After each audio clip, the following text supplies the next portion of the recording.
Assalamualaikum warahmatullahi wabarakatuh. Bismillahirrahmanirrahim. Alhamdulillahirabbil alamin. Wa bihi nasta'in ala umuri dunya waddin, wassalatu wassalamu ala sayyidil mursalin sayyidina wa habibina wa syafi'ina wa maulana Muhammadin wa ala alihi wa sahbihi ajma'in, khususan man sannafa kitaba fadailis suhur لطالب ربي الغفور للعالم العلامة بحر الفهامة سيد الشيخ ونرسى أبا عوس رضي الله عنه وقدس الله سره وأصوله وفروعه وعلى السلسلة والآيزين عنه كل شيء بالله له الفاتحة. أعوذ بالله من الشيطان الرجيم. بسم الله الرحمن الرحيم. الحمد لله رب العالمين الرحمن الرحيم مالك يوم الدين. إياك نعبد وإياك نستعين اهدنا الصراط المستقيم صراط الذين أنعمت عليهم غير المغضوب عليهم ولا الضالين آمين. Ashabul fadilah, para kiai, para sadis, wabil khusus sahibul fadilah Abah Jajat Al-Khalis Al-Amin Biisti beserta ambu dan keluarga besar Pesantren Peradaban Dunia Jakat Ars, Abi Kiai Haji Muhammad Nafis, juga Umi yang sama-sama kita cintai, ikhwan, akhwat, Thariqah Qadiriyah Taksabandiyah, Pondok Pesantren Suryalaya Sukarasa. Tabaruk Kitab Fadailus Suhur, karya dari Tuan Guru Mursyid kita, Guru Agung Syekh Muhammad Abdul Ghasyipullah Maslul. Al-Faslus Sabi'u, fasal yang ke-7, fi syahri Rajab, di dalam menerangkan bulan Rajab. Wa ammal judu, dan adapun wa ammal jimu, dan adapun huruf jim. Fi hadza syahri, di dalam bulan ini, al judu, jimnya adalah jud. Apa jud itu? Jud itu adalah kedermawanan. Fa haqiqatul judi, hakikat daripada jud adalah Allah yas'aba alaihil bazlu. Engkau ini tidak sulit untuk memberikan sesuatu, itu gak sulit, gak berat. Itu namanya hakikat jud. Punya harta, ada yang orang butuh, dikasih, gak berat. Punya ilmu, ada orang minta, dikasih, gak berat. Punya tenaga, ada orang minta bantu, dikasih, tidak berat. Gak sulit engkau memberikan sesuatu itu kepada orang lain. Apapun yang kau punya, tidak sulit engkau berikan. Itu namanya haqiqatul jud, hakikat daripada jud. Kecuali istri, kata Pak Harsam. Kecuali istri. Meskipun nanti di tingkat tertinggi itu, karena nanti kata Pak Harsam, kedermawanan itu ada 3, as-saho, summa ba'dahu al-jud, summa ba'dahu al-isar. Jadi kedermawanan itu kata para sahabat, tingkatan yang pertama itu namanya as-saho. Kedermawanan yang paling bawah itu namanya as-saho. Summa ba'dahu jud, naik ke atas satu lantai lagi, satu tingkat lagi, namanya jud. Naik ke level yang tertinggi lagi, level tertinggi itu namanya al-isar, kata para sahabat. Apa itu? 3 ini apa bedanya? Kata Barza, bedanya adalah faman a'ta ba'dan nasi wa abqa ba'dahum fahuwa sahibus sahab. Orang yang memberikan sebagian kepada orang lain, kemudian dia meninggalkan sebagian lagi buat dirinya sendiri, itu namanya sahibul jud. Anda punya uang 100.000, ada orang yang benar-benar butuh 50.000, Anda kasih dia 50.000, Anda pegang, Anda berarti naik, Anda berarti ada di posisi sahibul jud. 50.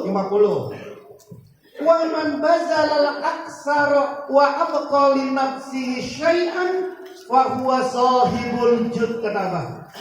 Orang yang memberikan lebih banyak kepada orang lain, kemudian menyisahkan sedikit saja buat dirinya sendiri, namanya sahibul jud. Anda punya uang 100.000, kemudian ada orang benar-benar butuh, maka Anda kasih dia 80.000, sisain 20.000 buat Anda, naik Anda ke tingkat sohibul juz. Terus uang wallazi qasad doror wa asara ghairahu dororohu bil bulqah. Yang ketiga, dan orang yang mengukur sebuah kemudorotan lalu kemudian meninggalkan kemudorotan itu kepada orang lain dengan berupa perbekalan, wa huwa sahibul isar. Itulah orang yang masuk kepada sahibul isar. Dia punya sesuatu 100.000, kemudian ada seorang yang sangat membutuhkan terhadap uang itu, maka semuanya dikasih sama dia itu. Demi ngejalanin, demi menghilangkan kemudorotan yang ada pada orang itu. Semuanya diberikan itu. Namanya sahibul isar. Sahibul isar inilah yang di dalam Quran dikatakan memuji kepada orang-orang muhajirin, memuji pada orang-orang ansar para muhajirin, wa yusiruna ala anfusihim walau kana bihim khasasah wa may yuqasuha nafsihi fa ulaika humul muflihun. Dan mereka mementingkan, mendahulukan kaum muhajirin atas diri mereka sendiri, sekalipun orang-orang Ansor itu dalam keadaan susah. Kenapa? Karena orang-orang muhajirin, Pak, Ibu, orang-orang muhajirin ini kan datang ke Madinah, ditinggalin itu hartanya yang ada di Mekah. Punya tanah ditinggalin datang, kemudian punya dagangan ditinggalin, bahkan punya istri di Mekah karena nggak mau ikut sama Rasul ditinggalin. Maka ketika datang ke Madinah nggak punya apa-apa itu orang-orang muhajirin itu, mereka itu hampir tidak punya apa-apa. Maka kata orang Ansor begini, hei kamu nggak punya rumah, tuh rumah saya ada 4, pakai itu 1 sana, tuh Anda pakai 1 di sana. Terus udah nggak punya rumah, saya mah masih bujangan, dah pakai rumah saya aja, saya mah gampang masih bujangan, tidur aja di mana saja bisa. Nggak punya uang, nggak punya kerjaan, tuh saya punya tanah di sana, banyak, ambil di sana tuh. Nggak punya hewan-hewan, nggak punya mbek, nggak punya kambing, tuh saya punya banyak itu, ambil setengahnya buat kamu itu semua. Terus engkau ini belum nikah, saya punya 2 istri, dan yang 1 buat kamu tuh nggak apa-apa deh. Ya begitu memang. Saya punya 4 itu istri itu. Dah, Anda ambil 1 dulu, ambil satu. Dah, saya mah nanti 1 aja dah, nggak apa-apa. Itu orang sahibul lisan.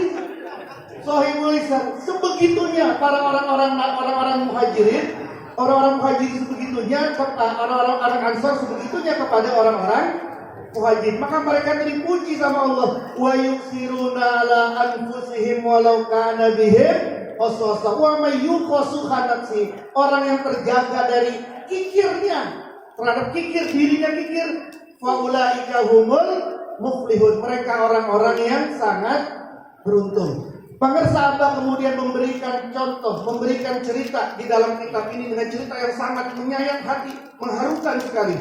Yaitu sebuah cerita dari seorang namanya Abdullah ibnul Mubarak. Abdullah ibnul Mubarak ini mau haji. Ketika lewat di Kufah, di negeri Kufah, dia lewat. Ternyata ketika lewat di satu desa, dia melihat ada perempuan sedang mengulit-nguliti daging, tulang. Lalu kemudian dia tahu ternyata yang dikulit itu adalah bangkai. Lalu kata Abdullah ibn Mubarak, Bu, engkau tahu kan ini bangkai? Iya.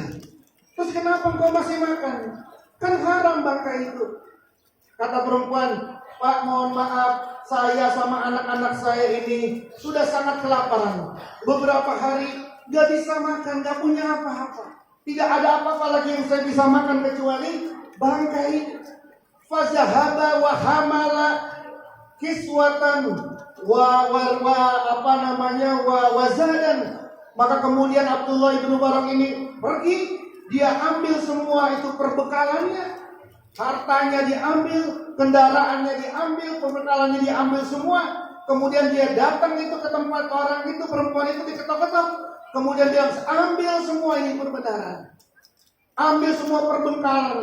Bekal-bekal kami diambil semua, bawa semua, kasih semua orang-orang kelaparan yang ada di sini. Sehingga Abdullah bin Mubarak nggak bisa melanjutkan perjalanan menuju ke Mekah. Balik lagi beliau ke rumahnya itu, ke kampungnya itu. Sampai di kampungnya karena nggak punya ongkos lagi, lama kan jalannya itu. Pulang ke kampungnya bareng sama orang-orang rapi haji. Ketika berangkat pulang kampungnya bareng sama orang haji, ternyata ada beberapa orang yang datang ke rumahnya memberikan selamat. Abdullah, makasih ya, selamat ya, alhamdulillah kita sudah haji. Kata Abdullah, saya ini nggak haji tahun ini. Jangan ngomong yang bener dong. Bukankah kemarin perbekalan nafkah kami itu saya titipkan ke engkau? Jadi kan dulu ini barang-barang kami kan saya titipin ke ente. Pas lagi ada di Mekah itu kan saya titipin. Kan kita lagi pergi, saya titipin. Saya nggak tahu. Terus kemudian datang lagi, selamat ya, saya nggak haji. Terus kata mereka, bagaimana nggak haji? Orang lagi di Arafah kami kehausan. Engkau kok yang kasih minum itu? Masa bilang kagak haji? Gitu ya. Terus datang lagi orang, kemudian sekali selamat, saya nggak haji. Bagaimana engkau tidak haji? Oh kemarin saya lagi kebingungan nyari oleh-oleh apa, maka kemudian saya titip, Dullah, tolong ya beliin oleh-oleh ke orang rumah itu banyak banget, beliin oleh apa kayak terserah, mau korma kayak mau kismis kayak terserah. Kan ente yang beliin itu oleh-oleh itu. Saya tidak tahu wala adri ma amatakun. Aku tidak tahu apa yang sudah kamu ucapkan itu, saya tidak tahu. Saya nggak ngerti. Maka kemudian malamnya beliau itu dihadiri, didatangi hatib, suara tanpa rupa. Katanya, ya Abdullah, wahai Abdullah, innallaha qad qabila shadaqatik. Sesungguhnya Allah sudah menerima sedekahmu. Wa ba'asa malakan ala suratik. Allah sudah mengutus seorang malaikat dengan wajah sepertimu. Fahajja anka. Malaikat ini berhaji untukmu. Bisodaqatika, sebab sedekahmu. Allati akhrajtaha, yang sudah kamu keluarkan sedekahmu itu. Bisidqin, dengan jujur, biniyati sidqin, dengan niat yang benar, wa bi ikhlasin, dengan keikhlasan, wa husni ta'atin, dan bagusnya ketaatan. Maka Abdullah bin Mubarak yang tadi itu memberikan semua hartanya dihajikan oleh Allah oleh seorang malaikat. Sebegitunya kata para sahabat, orang yang sahibul isar. Abah ngomong sahibul isar itu nyontohin kepada kita semua, ya Allah. Belum lama para sahabat itu soal lafaz Allah itu, kemudian mengeluarkan uang 800 sekian juta. Tuh uang Abah, cetak itu Al-Quran itu. Nggak ngomong doang. Nih keluarin duit 800. Kemarin lagi berangkat ke Aceh, ngobrol-ngobrol santai sama pengersa. Bah, itu GBK itu mahal lah. Sehari itu 850 dan tidak bisa nyewa sehari, itu nggak bisa. 3 hari itu nyewa itu. Kita nego-nego 2 hari, Anda kaliin saja berapa udah itu. Apa kata Abah? Nggak punya uang. Kalau nggak punya uang, ambil tuh duit Abah nih, bawa ke keluar. Ini kiai-kiai kita yang ada di sini. Ada ikhwan datang, oh manakib, maaf kiai nggak bisa manakib, kagak ada duit. Ada di antara kita yang murid, nih dia gua 2 juta, bikin manakib sono. Ada yang begitu. Ada kita yang gitu. Ngaku. Mau bikin manakib? Enggak, mohon maaf ya, libur dulu manakib. Kenapa? Rezekinya lagi nggak ada. Ya, boleh dicain.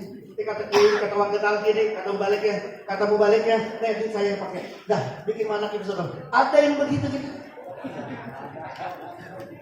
Ya Anda juga begitu, saya juga begitu. Saya wajar karena saya bukan guru mursyid. Ya Allah segitunya. Apa ini mahal, apa gimana ini mahal. Gak punya duit kita. Kalau gak punya duit, ambil itu duit, apa keluarin lagi. Masya Allah. Maka mumpung lagi ngomongin kayak begini.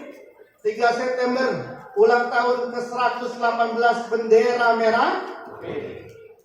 Sekaligus ulang tahun ke-12 Sirna Rasa Suryalaya 3. Karena pengersa Abah Anom pulang tanggal 5 September. Besok kita akan ke GBK tanggal 3 September 2011 sampai 2023, 12 tahun. Tepat 12 tahun. Suryalaya di Surah yang 3. Tidak ada warna apapun di GBK itu kecuali dua warna yang Allah kasih kepada baginda Rasulullah Muhammad. Yang dua warna ini menjadi berperbendaharaan. Harta karun baginda Rasulullah itu dilipatkan, dunia itu dilipatkan, barat sama timur dilipat sama Allah itu. Setelah dilipat, innallaha zawiyal, timur sama barat dilipat sama Allah. Ketika sudah dilipat, kemudian aku diberikan kanzaini, aku diberikan dua perbendaharaan, al-ahmar wal abyad. Aku dikasih perbendaharaan dua, yaitu merah dan putih. Maka kata para sahabat, tidak ada warna apapun nanti di sana kecuali warna merah dan putih. Sebagai simbol kita akan memerahkan, memutihkan, menjaharkan, mengkhafikan 38 provinsi yang ada di Indonesia. Kita akan ada tiga huruf GBK, tiga huruf ini kita akan isi dengan 3 huruf. Yang 3 huruf ini mengikuti ada dalam kalimat yang sangat mulia, la ilaha illallah. Lam alif ha, alif lam ha, cuma 3 huruf itu di dalam kalimat. Yang 3 huruf itu cuma ada di namanya Allah. Mulai sekarang siapkan semuanya. Jangan jadi sahibul bukhl, jangan jadi orang yang pelit. Minimal sahibul jud, naik kepada sahibul sahibul jud was sahibul ihsan. Wallahu a'lam bishawab. Assalamualaikum warahmatullahi wabarakatuh.